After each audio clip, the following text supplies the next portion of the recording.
Good morning, good afternoon, or good evening, depending on where you are watching us from. My name is Vicky Mooney. I'm the Executive Director of ECPO, and I shall be your host for the next 1 hour and 15 minutes.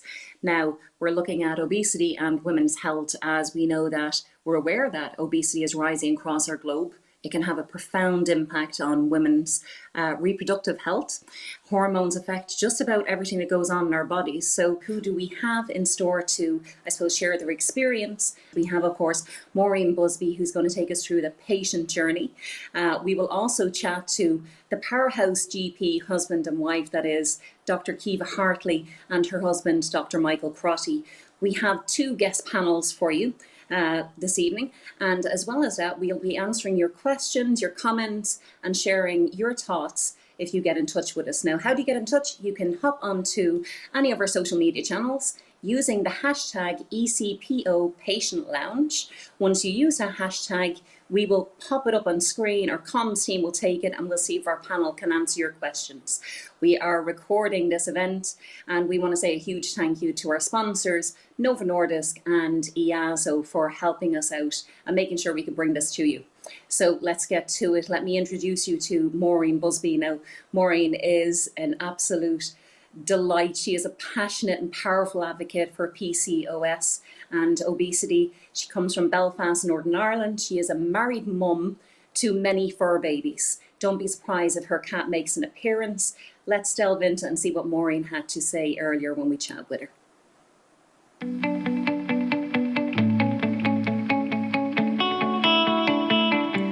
Hi Maureen, welcome along to the Patient Lounge. It's an absolute pleasure. I'm delighted to have you here. How are you getting on? I'm great. Thank you for inviting me to your Patient Lounge. I'm very privileged. I'm doing great, just working away and keeping busy with things and still promoting PCOS vitality and trying to raise as much awareness as possible about PCOS. Keeping busy, yeah. Keeping busy in these very troubling, worrying and chaotic kind of times where everything is changing in life so quickly, but even though we're standing still in our homes, more or less. But so I want to delve into a little bit about yourself. Now, I know you are one very kind, big-hearted lady because you do a lot of work with support. Your day job is with people who have dementia. You started PCOS Vitality a few years ago, running from peer-to-peer support groups. But tell me a little about you and where all that came from. I know you're from Belfast, you've fur babies, you've a blended fur baby family with dogs and cats and husband. So tell me a bit about you and where all of that started. Okay. Well, I set PCOS Vitality up in 2017. And just before that, I had sort of retired early from a previous career. And I decided to go back to university and do some research on PCOS and menopause because there really isn't a lot of information about it. And PCOS runs in families. So I noticed within my own family, other members of the family have got it now as well. And the health care that they receive is just not as good as it should be. And things hadn't changed. So this was really the impetus for me to set up PCOS Vitality. So I have my day job and I do PCOS Vitality in my spare time. The rest of the time I spend with my husband here. I live near Belfast and there's just the two of us here and all the animals.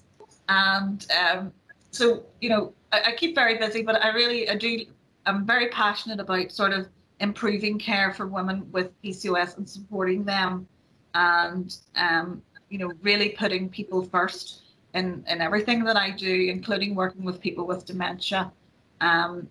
It's very important to me that the person is remembered in everything that you do, knowing about their life and what they like and what they don't like, and treating everyone with respect, really. Yeah. It's so important, isn't it? And I think when you say there about PCOS running in families and that, and it's something that I'm 43 now.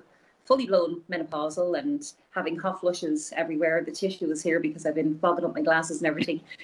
So it's good that we're actually talking about hormones and that, so I don't feel so guilty when I get all sweaty on my brow and that. But when we talk about it running in families and that, when I was growing up, and even up to probably about 4 or 5 years ago, I'd never even heard of PCOS.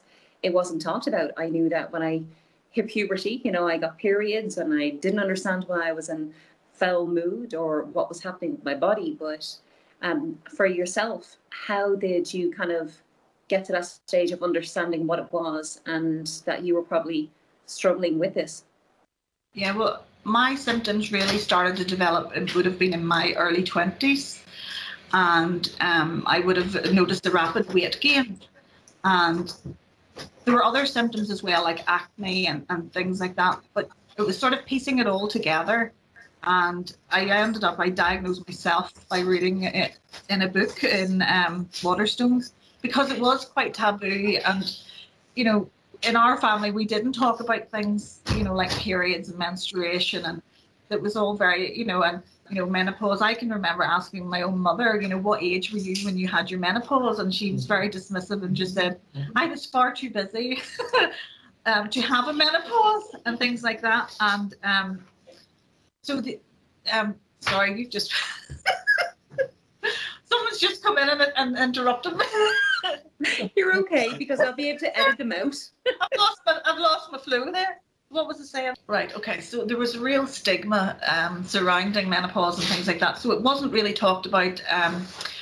And then when I went to seek help from the doctor, I found that because I had gained weight, it was put down to being caused by the weight.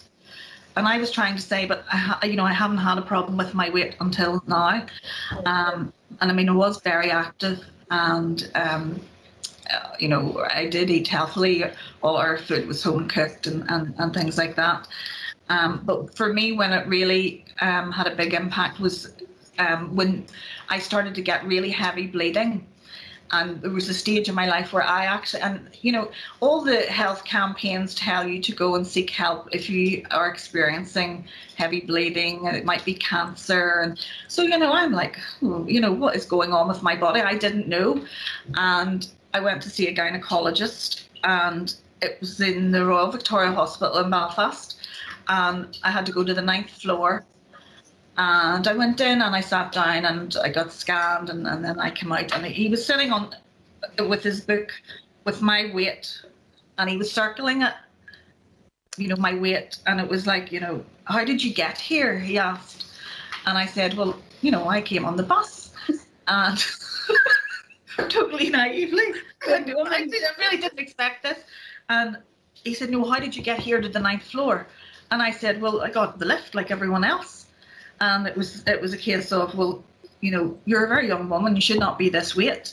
And that was it, and I was actually there. I mean, I was devastated. I actually came out of there and just cried and went away. And then that meant that I didn't go back.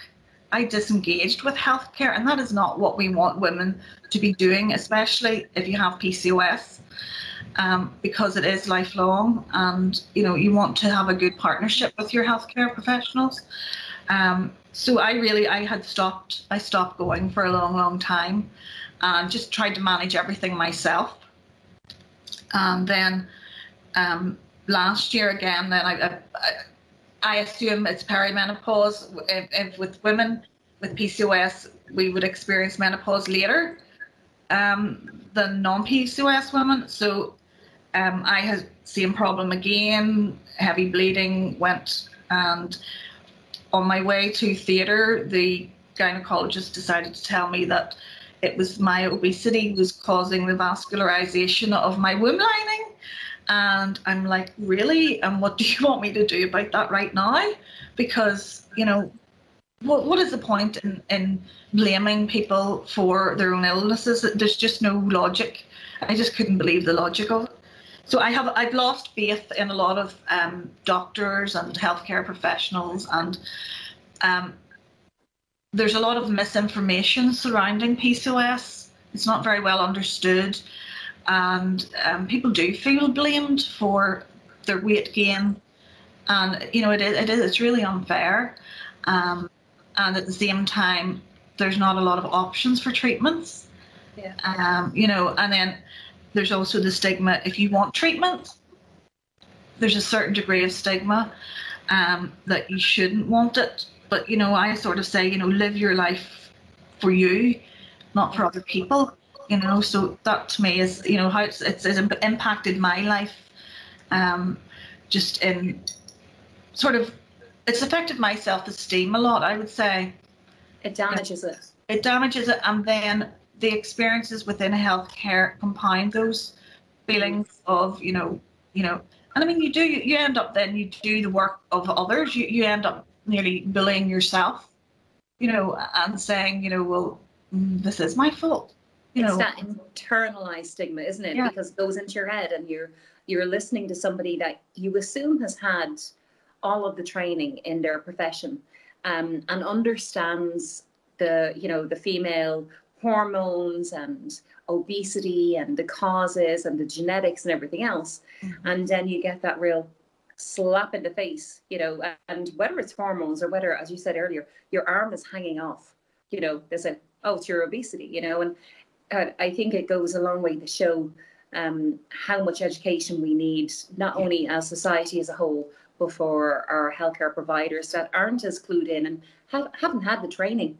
You know, some of them we can say, oh, you know, they're probably just a little bit on the ignorant side, but for a majority of the healthcare providers, they haven't had that training on what is actually happening with our bodies. And I think, like, I look at myself, and menopause is quite young in our family, me being 43 and fully blown now of hot flushes and mood swings. And this last week, I didn't know whether I wanted to hope or I wanted to cry my eyes out. You know, it's like a roller coaster with emotions and hormones and everything else. And it's really hard because nobody's explained to me why this happens or what's going on. I just know that my internal my clock inside has ended. I'm not able to produce babies anymore, you know, and suddenly I feel the pits. I'm gaining more weight. I'm sweating all over the place. I'm growing sprouting hairs out of my chin and my mustache and everything else, you know, and it just feels so unfair. And then to get a bit of a slap from a gynaecologist like that when you're on a trolley going down to theatres doesn't really help the situation. So, I mean, in your point of view, what can we do? How can we make a change? I think, as you say, education is key, really, to educate. I mean, I've educated myself about PCOS, and I find now that I know more than some healthcare professionals that I meet, you know, especially in primary care. There's not a lot of, and we don't expect, you know, as a group of women, we don't expect GPs to be able to be experts on everything. But what we do expect is, you know, to be signposted on to those that do specialise in PCOS. And I think, I mean, I've been inspired to speak out because of listening to other people's personal stories. And I mean, I'm still learning about, you know, obesity as well. And, you know, I'm still on a journey where I'm, you know, figuring it all out for myself. And I think that we, you know, we can acknowledge that we're all, you know, on a journey of, you know, education and educating ourselves. But I do think that maybe it's coming to time where we need to ratchet things up a bit and, you know, call it out more. And, you know, because it is, you know, I often think about in healthcare when you go in and there's signs up and it says 0 tolerance, you know, to staff. And I think to myself, well, how does that work for the patient? Can we have a little bit of respect and, you know, and dignity as well in the healthcare setting? And, you know, I mean, just fair treatment. It's not like the other day someone argued with me because I said about, you know, they're not obese, there's someone living with obesity. And, you know, immediately he started on me saying, why do we always have to sugarcoat everything? And I'm like, but no, but this is not what we're asking for. What we want is equality. It's not that we want sympathy or special treatment, you know. So it's down to education really, and how we can, you know, make people understand what it is like. You know, it's not a personal feeling.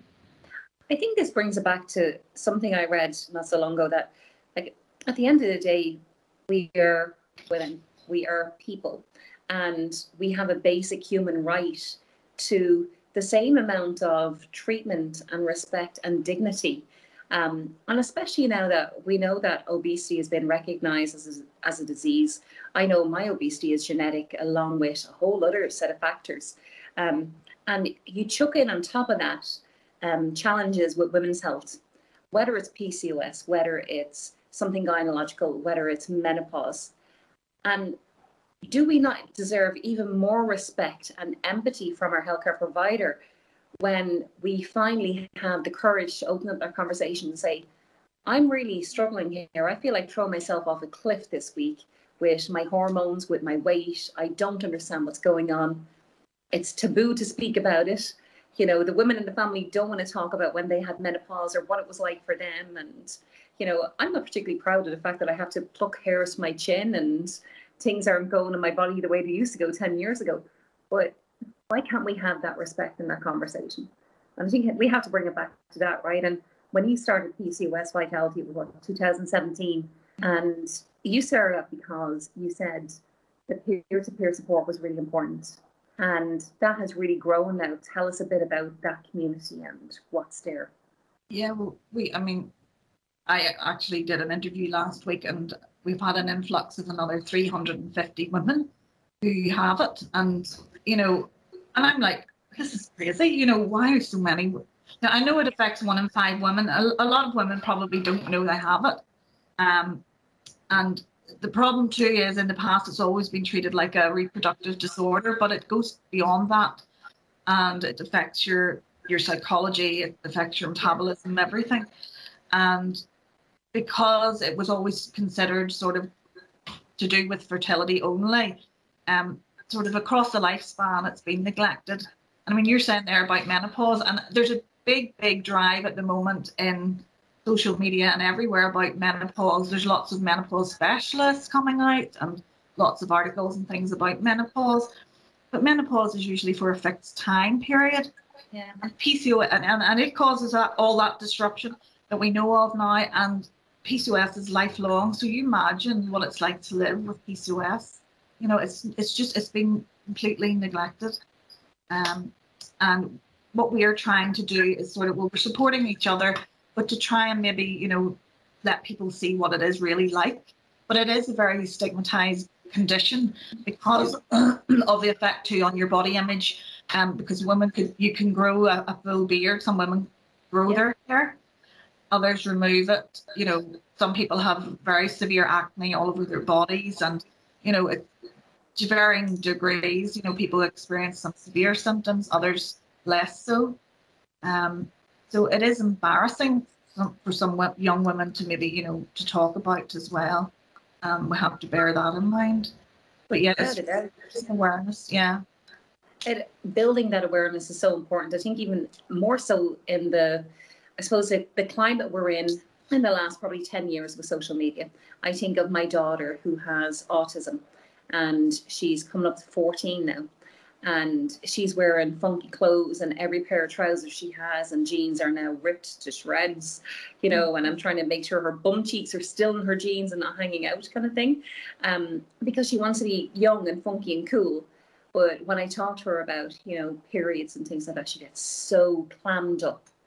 And I think because there's so much pressure on young girls to look perfect and everything else, if you're one of those 1 in 5 that's going to have the symptoms of PCOS, and you don't know about it, you're going to be so unbelievably challenged. And that awareness needs to be flooded out on social media for young people who have no insights, or, you know, are even afraid to go online and look up what the symptoms are, you know. And actually, speaking of the symptoms, like, because I know very little about it, and I know some of our audience will know very little, what are those symptoms? What are the signs that you need to go, okay, maybe I'll make an appointment with my GP? The classic signs would be having irregular or missed periods. So, you know, maybe not having periods. And some women would have very heavy bleeding every month. The other problem would be hirsutism, which is excess hair on the face and body, and in places that normally a woman maybe would not expect to have hair growing. And acne can be a very difficult symptom to cope with. And then usually you would have, some people would have cysts on their ovaries, and this would maybe be picked up at a time when you're trying to conceive. So if you're scanned, then you would have cysts on your ovaries, and they can come and go at times. They're not really cysts, they're actually immature follicles, but it affects your ability to get pregnant. So it just depends how severe the symptoms are, and there are people that don't have obesity with PCOS, so there's like a lean phenotype as well, but you still need to be looking after your health, your long-term health as well, Yeah, but well, that's it. Yeah, we're hoping that in time we will have. At the moment we're trying to work with a mental health charity here and design like a toolkit that will go into schools and maybe talk a bit more about menstruation and things like PCOS, and raise awareness, and see how that goes really.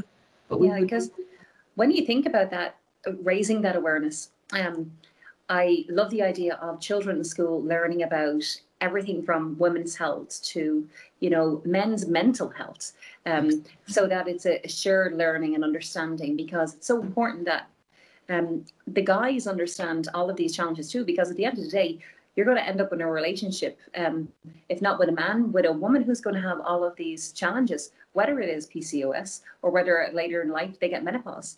And it's how you're going to cope and understand. And that empathy in the relationship is so important, the understanding, and that person beside you saying, I'm with you, I'm holding your hand, I'm here with you, rather than saying, God, she's off on another one, she's just whining out of her, she's nagging and she's moody, and here, just chuck her a bar of chocolate and a glass of wine, and shut her up kind of thing.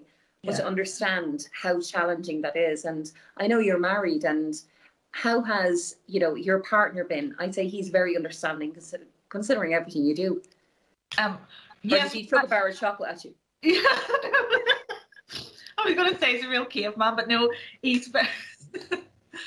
I think because I'm a great talker, I would talk about my feelings a lot. It helps with us with good communication, and I think that's very, very important. So we're going to be 23 years married on Valentine's Day, so we're all romantics. But yeah, he's been very understanding of everything, and that is so important when you're going through, dealing with infertility, and because you are challenged, your relationship does become challenged in a way.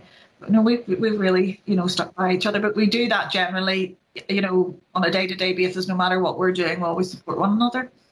So, but I'm very lucky, and I'm aware of that. That there, it all depends on the people in the relationship, doesn't it? I think there's a lot of emphasis as well on the communication, as you said there. There's great communication, and that goes a really long way for any relationship and anybody who is challenged with any of the issues that we're talking about right now. And we're going to throw up all of your details so people can get in touch, and you get another influx of women who need the support, and maybe even men getting in touch saying, I want to support my partner, or women wanting to support their partner, and or children going, I want to learn more about this because I'm 17 and I have some symptoms, So I think it's really important that build awareness, support you as best we can, and just a huge thanks for everything you do, because there is just such a vital link there that is so stigmatizing and needs to be talked about more. You're an absolute legend. I will let you go. Give your husband a big hug from me. Thank you, Vicky. Thank you so much for letting me talk. And I just wanted to say lastly, we need to give each other more understanding. I think that's a really good thing. And think about how you talk to yourself, and when you're living with PCOS or obesity, think about how you talk to yourself, and look after yourself. Yeah, build on your relationship with yourself. Be kind to you. Yeah, love yourself a little bit more. Totally. Stay safe and well, and we will speak to you soon, Miss Maureen Busby. Thank you. Take care. You're very welcome back, and a huge thanks to Maureen Busby for her personal experiences, her sharing. And Maureen will actually be with us in the second guest panel. Now I want to introduce you to the ladies who are lined up for this panel. And I want to bring up first our very own Lizzie Brown from West Yorkshire in the UK there. Now, Lizzie, we know you're a passionate teacher by day, obesity advocate and superwoman by evening, and you're very welcome along. We also have with us the ECPO secretary, which is Susie Burney. It's your first time here. Now, Susie is normally on our comms behind the scenes and running around like crazy. Susie is not only the secretary for our own organisation, ECPO, but she is also the chair of ICPO, the Irish Coalition for People Living with Obesity. She's a passionate obesity advocate. She's a partner to John, an all-round legend. As well joining us, we have Dr. Kiva Hartley from Dublin. You're very welcome along, Kiva. You are a GP as well, and you specialise in women's health and menopause. So not only are you that, but you're a mum to 3 fabulous young children, and you're the best girlfriend to have at a dinner party. You're welcome. Now, I want to jump to Lizzie first. Lizzie, you were kind enough to share with me some of your experiences of what it was like for you when you were growing up as a teenager, and how you kind of discovered that PCOS and obesity kind of went hand in hand. Do you want to give us a couple of minutes of sharing what your experience was?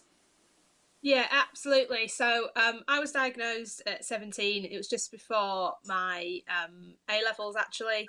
But I knew that before that point that, that there was something not quite right. So I've got hirsutism, which is excess hair.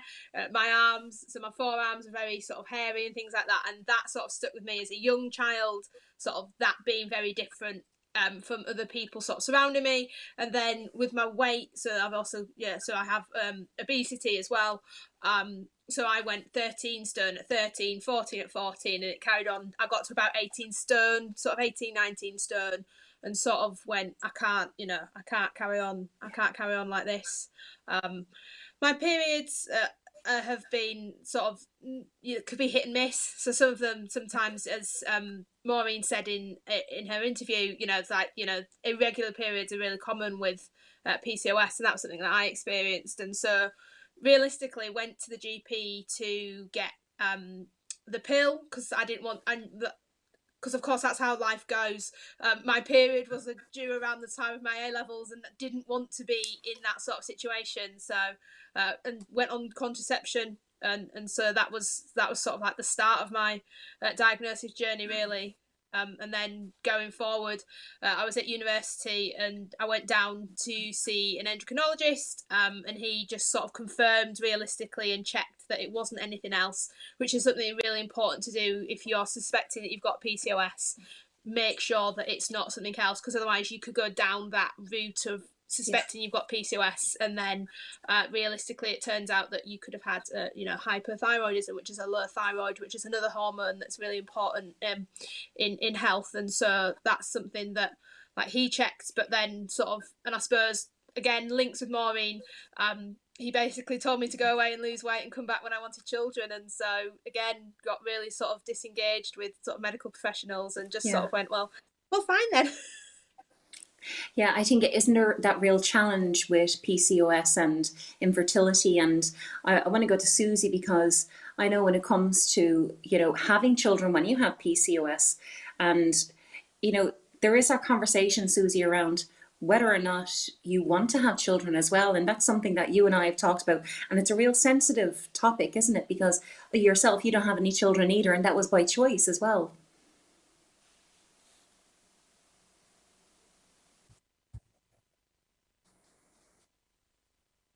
Susie, I think we have you on mute, do we?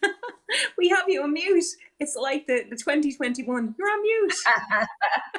I love it. I think, when it was decided that you were going to be talking about this on tonight's Patient Lounge, I was kind of thinking, why have I never talked much about my PCOS? And it's something that I've kind of kept buried. And I think it's because I felt very guilty. And I felt guilty because when I went to my gynaecologist about my health problems, he basically said, it's your weight. You just, I'm not even going to actually diagnose you. He said, you have PCOS. He said, but if you want to have children, you'd want to do something about it. I always knew from a young age I didn't want children. So I walked away going, that doesn't matter to me. And I never made the connection that it had other health problems, like what Maureen just said. I thought it was purely just to do with having children. And what brought forth from that then was also further from the guilt, I suppose, was I was a Dublin taxi driver for 10 years. And quite often people weren't used to seeing a woman driver. So they would chat to you about things like that. And it'd be like, so have you got kids? And I'd say no. Oh, right. And instantly you knew they thought there's a problem. And so far as some would even ask, have you had IVF? Are you thinking of having IVF? So what are you going to do about having children? So I remember one day, one woman in particular, she was really quite vocal, and she said to me that I was a disgrace to all women, that was the point. I was supposed to have children. And what was the point of me? And I was that upset, I had to pull in, and I actually cried. I can remember that woman's face to this day. And this is where the connection is, whether it's obesity or whether it's women's health or whether it's for type 2 diabetes. There's stigma everywhere and there's judgments. And those words matter. You bring them forward. You really do. And I don't think anybody's ever understood that. I knew from early on I never wanted children for many reasons. But I felt very sensitive towards other women who I knew wanted children, so I never mentioned anything at all. And do you know what? Because I get emotional when you told me that and we spoke about it, I got emotional. I'm getting emotional now, and I know many of our team as well, because we don't talk about these things, and even though we're women, we don't talk about it. And I'm watching on Twitter, right? And I'm seeing on the screen here, it's literally people saying, this is what we need. We need education. We need to talk about it. We need awareness. We need awareness that some women will choose not to have children. And some women who have PCOS are the opposite, where they're challenged and they so badly want to have children. But it shouldn't be wrong to speak about any of it. And I know we've got Dr. Kiva Hartley on the screen with us here as well. Kiva, this stigma is just so strong when it comes to women's health and children and obesity, isn't it? And listening to what Lizzie said there about, she was kind of fobbed off, here, look, take the pill and come back to me when you want to deal with it and have some children kind of thing, living with PCOS. What's it like from your perspective? I think it's striking to hear there's a common thread almost through everybody's stories about how little throwaway comments are the things that have stuck with them, that have really stuck out in their head, that stayed with them, that ended up making them pull in and cry. And I think, first of all, I commend everybody for sharing this and sharing their stories. I think it's a really difficult thing to do, putting yourself out there, making yourself vulnerable and talking about something that's so sensitive and personal. It's a really difficult thing to do, but it's so important. And so I think you have to really hand it to everyone we've just heard from, to have the courage to do that. But I think it is really interesting to hear, I think Maureen had mentioned, about kind of wanting to almost disengage from healthcare when her gynecologist, I think it was, had made a comment about her weight. And I think, and we've heard kind of, similar comments since, that these little throwaway things, I also think it's remarkable that people feel really comfortable maybe on the one hand saying something like, have you thought about having IVF? Like, no problem asking you that. But on the other hand, we're so closed off to talk about other things that are so universal. Like, for example, and again, I think just to reference Maureen for a second, but I think she had mentioned about, I kind of grew up somewhere that we didn't really talk about periods, which, yes, I mean, walk around talking about our, like pooing and peeing, and like, it's something that happens to everyone, but we don't have to discuss it all the time. But we have some conversation about it, and and I think maybe starting that conversation early and just normalizing it and maybe reducing some of the embarrassment is a key thing that would really help. Yeah, and I think as well, one of the things that I had probably misconstrued myself was that PCOS would actually stop when I had menopause, because, obviously, I've shut down inside internally. But then Maureen was saying that, she's going to have this for her life. And I didn't realize this was actually possible. Yeah, I suppose it's complicated because of the hormonal factors involved and the insulin resistance and, the androgens and testosterone and all of these hormones that kind of play a key role. They lead to, for some women, they can lead to some lifelong increased risk of certain kind of metabolic or cardiovascular complications, not for everybody, but in a similar way actually with menopause. But menopause can also be lifelong, remember, because yes. for some people it lasts for a year. For some women they get symptoms for on average about 7 or 8 years would be average, but for 15% their menopausal symptoms can actually persevere for the rest of their life. So hormones, they're with us for life, or they're without, we don't have them, but they give us problems for life potentially. Yeah. Without a doubt, yeah. And I just want to jump back to Susie before we go into our next interview. Susie, you've made the decision not to have children, and your PCOS, how is it affecting you now? And the fact that we know now it goes hand in hand with obesity as well, and we have these challenges. Well, I did see a difference after I had weight loss after bariatric surgery, and my periods did regulate. I did have all the things. Listening to Maureen, I could have been talking about myself. She could have been talking about myself. Everything that she mentioned there, the facial hair, it all eased for a bit, but with weight regain, it's coming back. So again, it's something I've buried. I haven't thought about at all. I really haven't. And actually tonight's session has really opened my eyes. Yeah. Do you know, one thing I'd never thought about before, and the amount of women that talk about it to them between themselves and their friends, is facial hair. I'm like, and me and Matt will joke about it, but every few weeks I'm plucking my chin hairs and I'm getting my mustache waxed, and I know it's menopause, and it's almost as if, we shouldn't be talking about it. We should be, shaving our arms and shaving everywhere. And as I'm looking here on Twitter, it's everybody is saying support, for education and building awareness and talking about it more. And do you feel a little bit more comfortable now that you have kind of opened up that, kind of lifted a lid on it? I'll be honest with you, I had a lump in my throat there because I can remember that woman who said I was a disgrace to women, and it brought me back there. And this is why language matters. It really, really matters how we talk to each other. But yeah, no, this is my first time talking about my PCOS, so I'm grateful to you for bringing that out of me, because it's something I'd buried as part of my journey, something I didn't think about. Can I just say that woman in the taxi that time, she is a woman that's a disgrace to other women, because you don't judge and shame somebody for their own personal decision. It's your body, you've chosen what you want to do, and you're fighting chronic illnesses. So I'm just delighted that you spoke out. Now, I'm aware that we have to jump to our next interview. Susie, thanks for being with us, because I know you're not going to be on the second panel, but we do have Lizzie and Kiva that are staying with us. And we will actually get into a little bit of chat about some knicker magnets when we come back after the second panel, which is going to be a bit exciting, I think. But next up, I want to introduce the lady that we have on board with us at the moment in the panel, Dr. Kiva Hartley, but also with her husband, her very lucky husband, Dr. Michael Crotty. They're a husband and wife GP, super powerhouse duo. Michael is a specialist in the obesity area, while, as we know, Kiva specialises in women's health and menopause. And let's hear what they had to chat about when I caught up with them earlier on.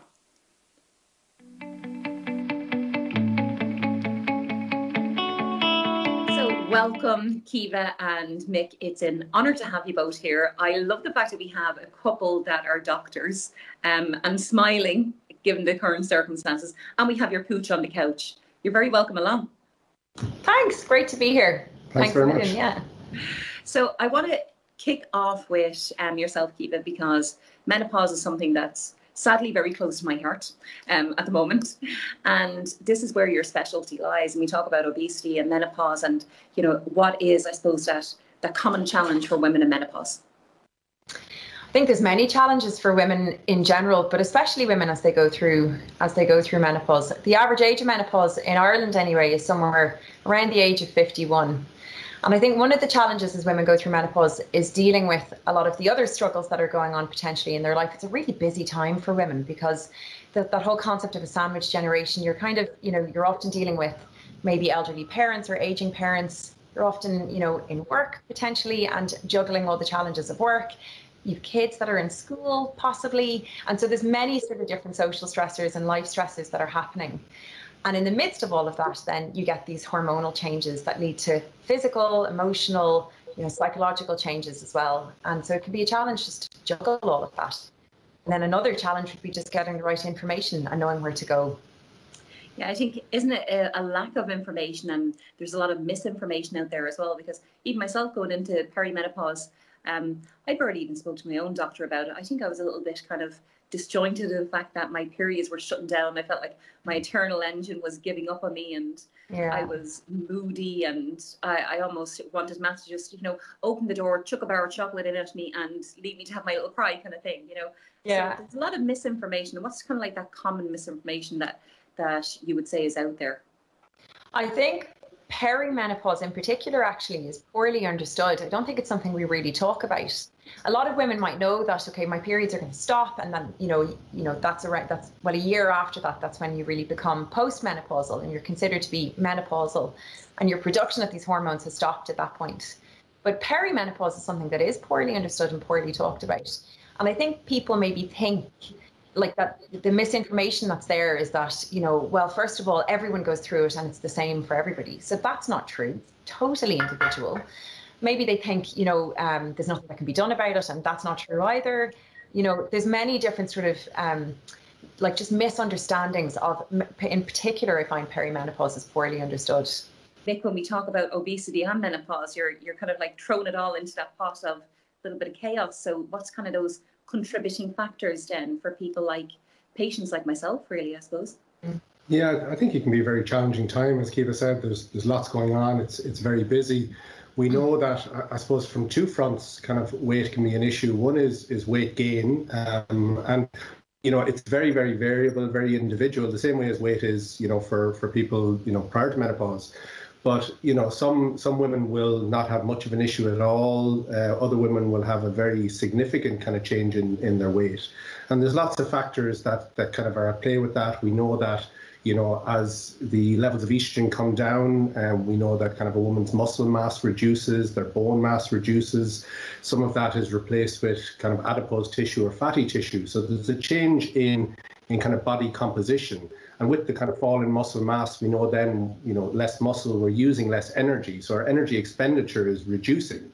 So it's really not fair. The rules of the game are changing. If somebody doesn't do anything different, they're still doing the same amount of exercise, they're still eating the same amount, they've still the same habits, the amount of energy that their body is burning is lower. So again, it's much easier then for your body to have a surplus of energy, and hence the kind of the weight creeping up. There's lots of studies looking at kind of, weight and menopause. And we know that as people get older, weight naturally kind of creeps up. And on average, the average kind of weight gain between the age of 45 and 55, on average, is about 5 pounds. But for some people, it's going to be less than that. And for some people, it's going to be significantly more. If somebody is already struggling in their life with, living with overweight or living with obesity, they may be at higher risk of gaining more weight at this time in their life. These unique challenges that kind of present with the drop in estrogen and the relative kind of increase in the amount of kind of free testosterone and other kind of hormones that are changing. We know that there's a significant change in sleep for a lot of women, and sleep is very, very important when it comes to weight. If somebody is sleeping poorly, if their quality or the duration of sleep is less, we know that, it becomes, a lot more difficult for people to make kind of maybe better choices with food. We know that certain foods, the reaction in our brain, the chemical reactions are different. Our brain responds differently. The kind of cravings or wantings for certain foods, particularly calorie-dense foods, can be higher when we're sleep deprived. And again, you put on top of that, maybe stress. You mentioned kind of irritability, or for some people it might be mood, anxiety, mental health issues. Again, making it even more challenging for people to make, healthier decisions when it comes to eating, because the like I said, the rules of the game are changing. They've shown that women who have more severe symptoms during menopause, whether it's vasomotor symptoms, so the hot flashes and that kind of thing, or other symptoms, women who have more severe experience during menopause are more at risk of gaining more weight as well. So there's definitely, a relationship there. We know that, quality of life and our enjoyment of life, again, is linked with weight. They've done studies where they've looked at, quality of life scores as a woman goes through kind of perimenopause and menopause. And the people who scored lower on their quality of life scores were more at high risk of gaining weight. The types of food that people kind of, find themselves drawn towards. We know studies have shown on average that, the amount of protein, the amount of fiber we take in can drop off, menopausal women. I'm not putting myself in that group, apologies. Aren't you lucky you're a man? I tell you, yeah, I am very lucky. I count my lucky stars that I'm a man every day. But the challenges of the changes in chemistry, the changes in biology, the types of food that kind of people are more prone to taking in, have a big kind of impact on weight. And we mentioned kind of weight gain being a challenge for a lot of women, and I think Kiva would say that in her practice, when she's seeing menopausal women, a huge proportion that's one of their number one issues. So there's a few themes that I would see, like almost repetitively, when I'm talking to women at their first visit usually, and we're trying to explore and tease out maybe what symptoms are bothering them most, because it is so individual. So you can have some people who have mostly physical symptoms and other people that's more emotional, or there's a mix or whatever. But there are common themes running through. And so one, I suppose most people know about hot flushes and night sweats. But you forget that, like, the night sweats in particular can be so disruptive to people's sleep patterns. So there are physical things interrupting sleep for menopausal women. So there's a hormonal drive, like a loss of your circadian rhythm, this kind of loss of your natural kind of drive to sleep, and that can be affected, and that can change the quality of your sleep. And then there's things like night sweats that can just literally wake you up. And again, it varies in terms of severity. For some women, it might be once a night and they just turn over and go back to sleep. But I have patients who wake up and they are stripping off with the sweats that they're having at nighttime, several times a night, really disruptive. And then other things can be more common at menopause. Restless leg syndrome, for just one example, and really, really disruptive to sleep, or even things like obstructive sleep apnea can also affect someone's quality of sleep. So they see, when they've done studies, they've shown that there is a trend to having a longer time to fall asleep in women who are menopausal or perimenopausal, and then more sleep wakings during the night. So you're just more disrupted during the night. So it all kind of feeds into feeling less energetic during the day, poor concentration, difficulty, completing tasks. And your mood can be really affected. So it's this kind of circle of going round and round, because obviously if your mood is affected, again, it's hard to have that motivation to make healthy choices. And how do women actually, when they approach you, Kiva, in the clinic, how is their kind of like their form, that kind of feeling of addressing all of these challenges? I think there's a frustration because often they're doing everything right. And so there's a lack of knowing why. I haven't changed anything. I'm not eating differently. I'm not exercising differently. Why have things changed? So there's this frustration. It's just the unfairness of it. It feels so unfair, and the lack of control maybe then to have things change on both a physical and emotional level. You described being like irritable, at times when and that's a really common thing in perimenopause in particular, is that irritability and rage that can happen, but it's completely out of your control, like totally out of your control. So I think that loss of control over whether it's emotional issues or physical issues, this change that's happening in your body is so disarming and frustrating. And there is an impact on mood, definitely. So I think it can make you obviously feel down, it can make you feel negative, it can make you feel hopeless at times maybe, because you might not think there's a way of changing the situation or addressing it. And there's a lot of guilt, I think, as well, like I must be doing something wrong, or because of that variability or individuality of the symptoms, I might talk to someone who'll say, I chatted to my sister and she said, God, I flew through, perimenopause and menopause. I didn't even know it was happening. My period stopped and I was great, which is great. But I think it makes the person sitting in front of me feel like I've obviously done something wrong here, or I'm doing something that's making this happen, without realizing actually this is mostly genetic and biological and chemical, and like it's not something that you're doing. So I think there's an awful lot of guilt, and maybe coupled with that embarrassment, Yeah. I think so. This is for me where I see that overlap of obesity and menopause, because I know my obesity is out of my control when I'm predisposed, genetically. I know that, I'm challenged all the time. And I know my menopause, I have no control there either, because my body is doing what it should really be doing. And, when I get irritable, it's the worst thing ever, where I feel myself, as you said, like almost blowing up inside. And suddenly a snap happens. And the first thing I think is, if I say anything, I know if I flip out, I'm going to be told, oh, there she goes nagging off again. She's just moody. She's, and it brings me also back to that stigma of having obesity and, she's lazy and judged and everything else. And there is that overlap in the stigma between obesity and menopause, isn't there? there's a perception that if you're female and you lose your temper for 5, I mean, it's actually the American election was classic for this kind of, oh, we shouldn't have a woman president because she'll be too emotional, she'll be hysterical, there's this constant. I'm going to put Donald Trump into this. Exactly. We won't get too political here. We could get in trouble. But that's the truth of it. That there is this perception. I mean, that's what stigma is, isn't it? It's just this. Like, what is other people's perception, and then what's my own perception of myself? But there is this absolute classic, like, you know, cliche of this hackneyed thing of, well, like, you know, women. Oh, sure, they're so emotional and they're moody, and then as you go through perimenopause, that is a thing. I hear that all the time from women who lose control over their emotions, and it's cyclical, which is, I think, amazing as well. They might get 2 good weeks, then they're, you know, they feel emotional for 2. It's not all the time. It's not their personality. It's a hormonal issue. But it doesn't help, I think, feeling like, you know, God, if I lose my temper, this attitude of like, oh, I'm a typical, you know, hysterical woman. Yeah. Don't make assumptions. It's really frustrating. Yeah, and I presume it's, you know, it's the same with.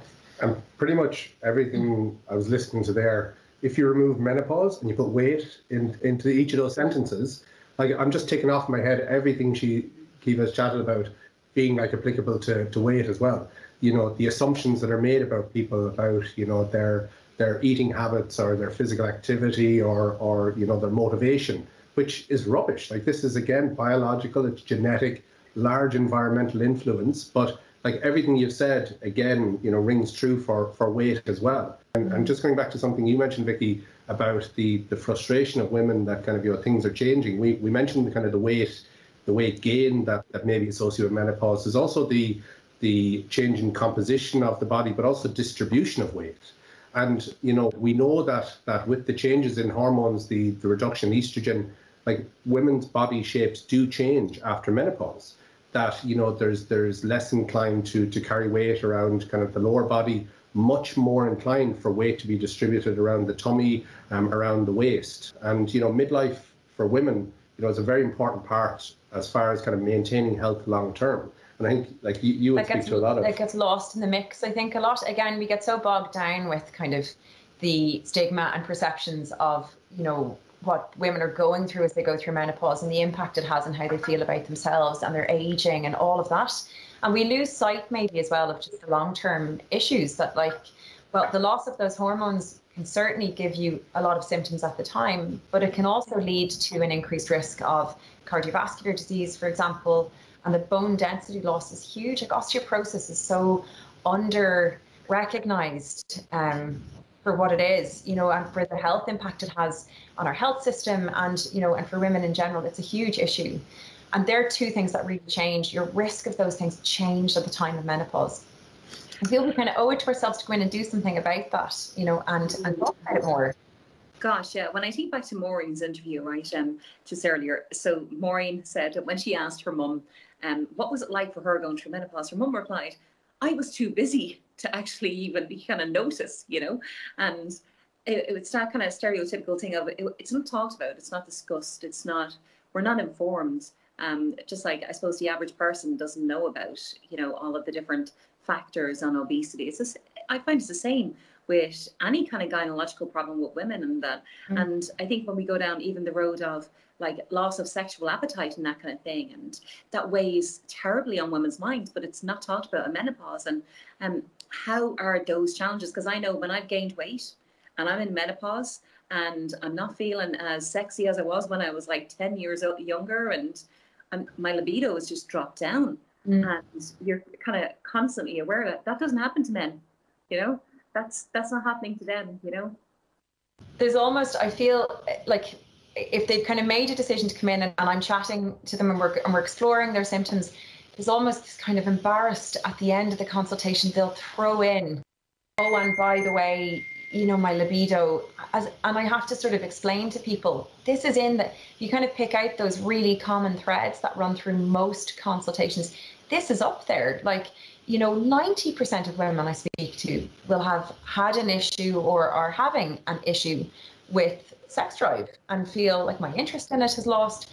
And it's really hard, I suppose, to figure out, is that because of hormones, which it can be a truly hormonal event that's happened. Is it because of my body has changed? I feel differently about myself and how I look and how I feel in my body. And that's sort of, like libido is so complicated, isn't it? So in our head, as well as a kind of physical thing. Or maybe they're painful sex because they're experiencing some vaginal dryness, or, so it's really complicated. But that's a whole discussion in itself. And again, it gets sort of lost. People are mortified. They don't want to talk about their sex life. They don't want to talk about their sex drive. I think they think everyone else is like, yeah, so I think talking about just the perceptions of what's normal and what's not normal is really important as well. And there's also loads that can be done, so it's not a case of, well, just, get on with it. Get on with it. I think probably one of the biggest things for me is not only the awareness, but that communication then with your partner, with your husband, with your wife, so that they understand. And I think that's a bit broken down there too, isn't it? Make this this is all ahead of you. What we talk about at the dinner table, it's We're great at dinner parties, so we are. Between menopause and weight, we're a real hoot altogether. I would well believe it, but it's a thing of how do you help women to kind of to share that, to talk to their partner? Do you literally just say to them, hey, look, it will help if you actually speak to them? It's not all doom and gloom. There are ways to, improve this situation. Knowing there's something you can do, normalizing it and telling them how common it is, just making them feel like this is not in any way unusual. This is totally normal. I mean, it's the same. If you look back at kind of when we start having periods, and I don't know about you, I was not mortified, but embarrassed, I guess, and fairly clueless as to kind of a rough idea, but there was no real big discussion about what was going on. This total embarrassment about your body changing in any shape or form. And so getting rid of that and making people realise how normal it is. I think it's all about arming people, empowering people with information helps. And I think the more women get comfortable talking about it, it translates to how they talk to their partner. They get more comfortable talking to their partner. More Mick. No, again, obviously I'm on the outside looking in the window, but women's health in general is a taboo subject in society, and I don't know why. It shouldn't be. It's so important, and Keith and I are both GPs, and working as GPs, the amount of times you have to debunk maybe some misinformation, the amount of times you have to go through things from a kind of biology point of view, and sometimes you're kind of surprised that maybe people don't have this information already. But we shouldn't be surprised, because exactly like you said, it's not normal to talk about these things where it should be. And, from the point of view of a man, again, if this was something that was discussed, and if this was something that was normalized in society, and men knew, what to expect, and that, it's not somebody's fault, that these are hormonal, biological, physiological issues, I think that increases the understanding, and just the ability to kind of actively listen to somebody, and I think I'm desperate at it, and I think most men are. We want to pull the nail out of the head. We want to fix the problem. We want to solve the problem. It's not always possible. Sometimes you just have to kind of listen to somebody's experience. You have to say, that's terrible that you're going through that, and I'm sorry for that you have to experience that. We can't always fix it, Can I remind you that now tomorrow if I have a problem? So you can write all this down and just show it to me tomorrow when I'm not actively listening to you, when my head is in a different space. I can't remember the last time where somebody came in and said, I want to talk about my menopause, or I want to talk about my weight. It might be something that, somebody's experiencing symptoms and you ask them, about menopause, but I think they're very sensitive issues, because I think certainly as a male doctor, if I'm going to ask a woman about her menopausal status, if you do it in the wrong way, you're worried you might offend somebody, that, are you making a comment on their age? Again, a lot of women, Kiva was obviously saying, the average age of kind of menopause is about 50, but the perimenopause can start years before that. And some women experience all these things very young. But again, if you're asking a woman in her 30s about kind of menopausal symptoms, that stigma, comes into it too.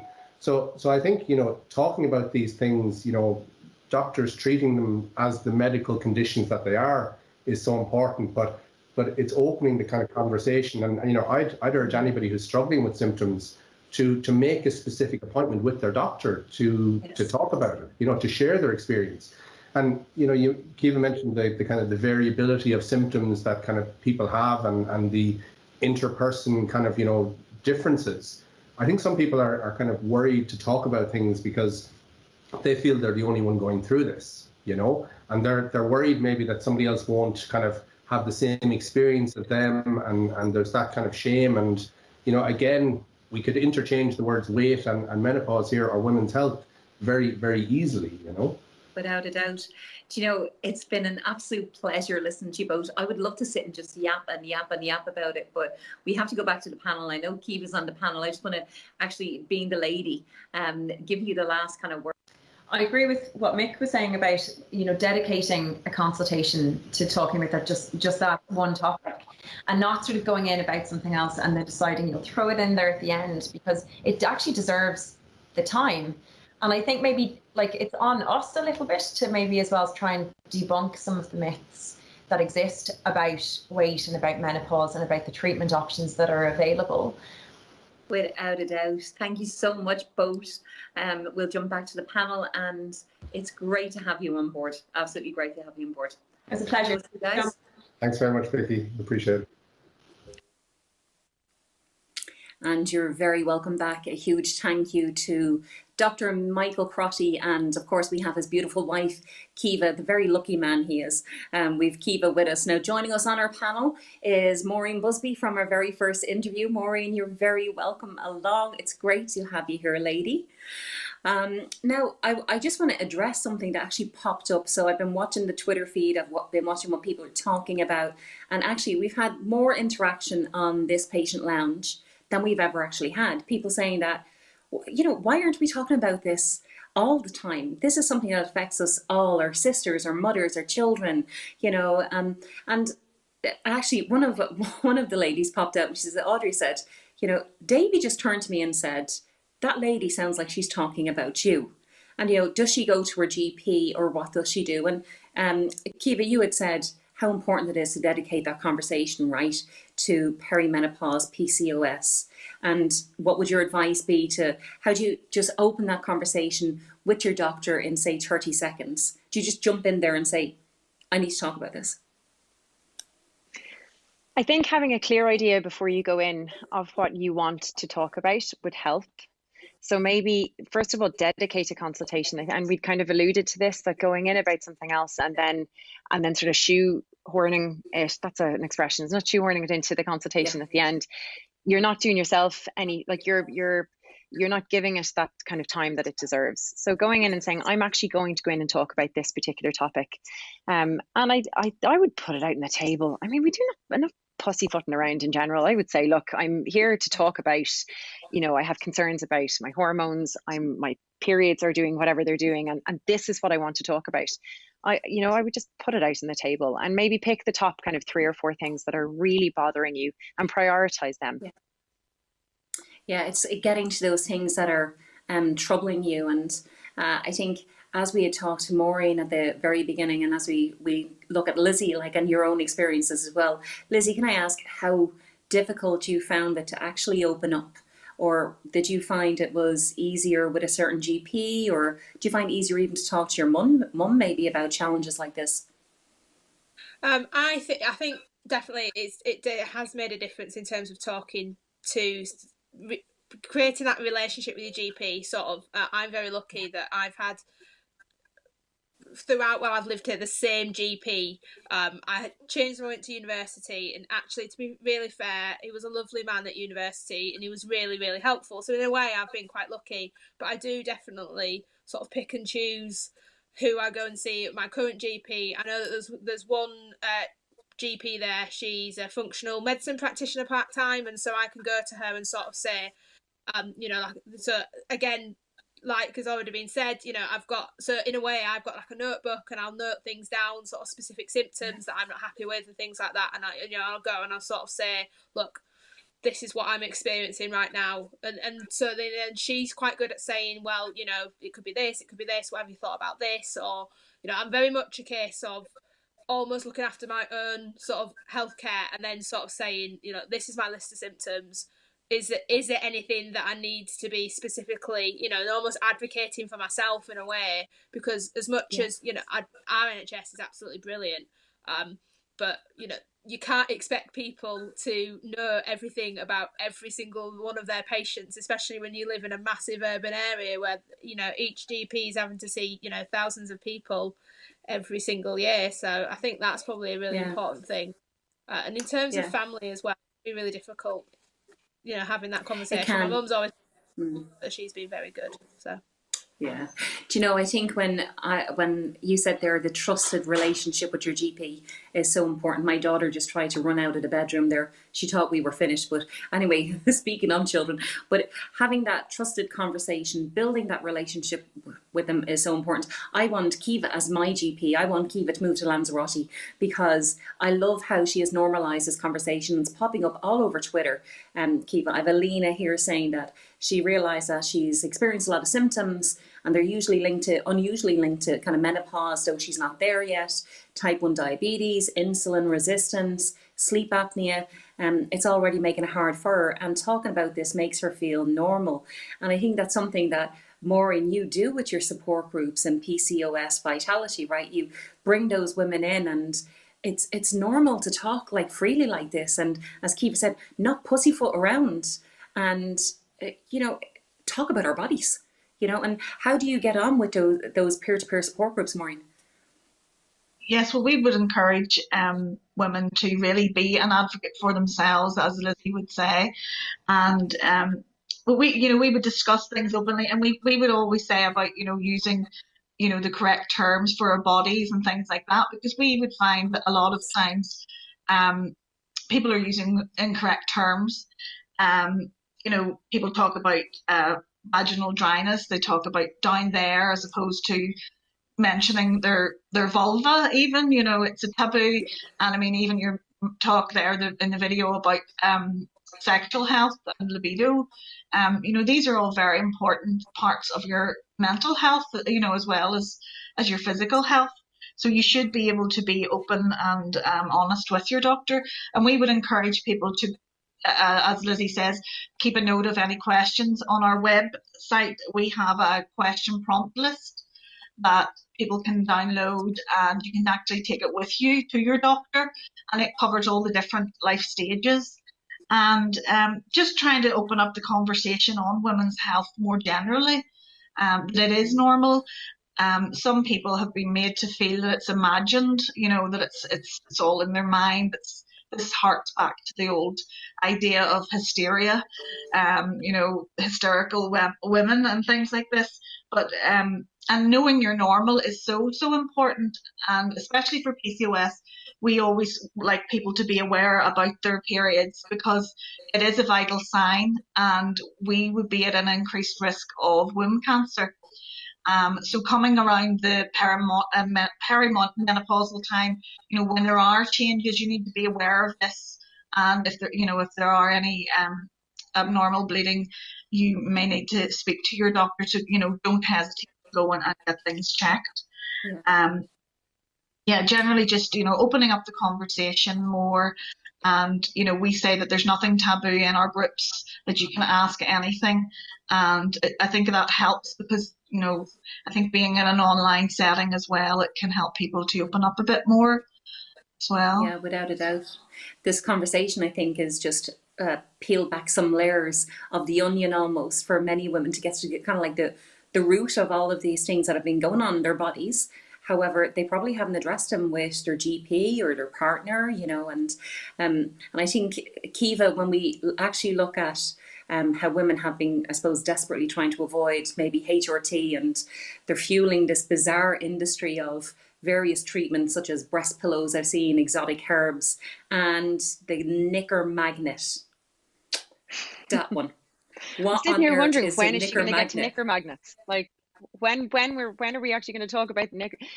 But yeah, okay. And I mean, they're great to laugh and joke about, and they are. I think it's important to kind of you know, to be able to talk about things like this and to recognize that, okay, there's many different ways of maybe approaching how you treat your symptoms of PCOS, of perimenopause, of menopause, of painful periods, of painful sex, of whatever it happens to be. And whatever route you take, if you're happy with it and it makes you comfortable and you are successful, you're, you know, then great. Like, I've no issue with anyone going any route whatsoever. But I think it's sort of, I suppose I worry about women that are maybe getting information in the wrong place, or maybe there's, you know, they're too embarrassed to speak to the right person. And there's a vulnerability there, maybe, that, you know, you're just sort of reaching out for whatever seems sort of closest to hand almost. And so knicker magnets, there's no evidence to them, but they're look, if they're effective for you, great, you know, but so they're literally little magnets that are attached to the front of your knickers, and they claim for hot flush. I think it is important that people realize there are lots of ways of treating menopausal symptoms. If we're talking about menopause in particular, they can be conservative. So some, you know, we talk about lifestyle changes. There are alternatives to medication that are alternatives to HRT. And then HRT, which is hormone therapy, comes in a variety of shapes and sizes and different types, and a lot of women, I think, misunderstand maybe some of the risks, or they think because of their own personal history of some medical issues, if they've had a blood clot, for example, that kind of thing, that they're not candidates for HRT, or maybe they worry about the breast cancer risk. These are all things that just need to be discussed, you know, that deserve a conversation. Go and get the help. There's so much that can be done. Do you know what, when you were saying about, you know, going online and buying like the likes of the knicker magnets and stuff like that, it reminds me of what I used to do years ago when I didn't want to talk to my doctor about my weight. I went online and I was looking for the magic pill. I was looking for whatever was probably on the black market, you know, that said, oh, you know, you're going to lose like 30 pounds in 30 days, and buying that rather than actually looking at what I should be treating, looking at my symptoms and having a conversation about it. And it brings you back to that stigma that is there with obesity, with gynecological problems, with women's health, and how we need to break that open, you know, and really, and bring it to the forefront. And I'm looking here at, so I have the good old Twitter open in front of me, and I'm looking at the comments that are coming in, and it just absolutely blows me away that so many people, like Bernadette here chatting about GPs can be all important depending on how approachable they are when it comes about women's health and obesity. And everybody wants to have a Kiva. Everybody wants to have that GP where they can have that open conversation. And one thing we would, as patients, would applaud you on is how open you are and humble and down to earth, rather than having that judgmental kind of stance that we see with, unfortunately, too many healthcare providers. But hopefully they're learning. And I think as we look through like the comments and everything else here, people are just amazed to see that you're sharing your experiences, Lizzie and Maureen, and you're really opening the floor for other people, because we know that we're in a world now where everybody is on social media.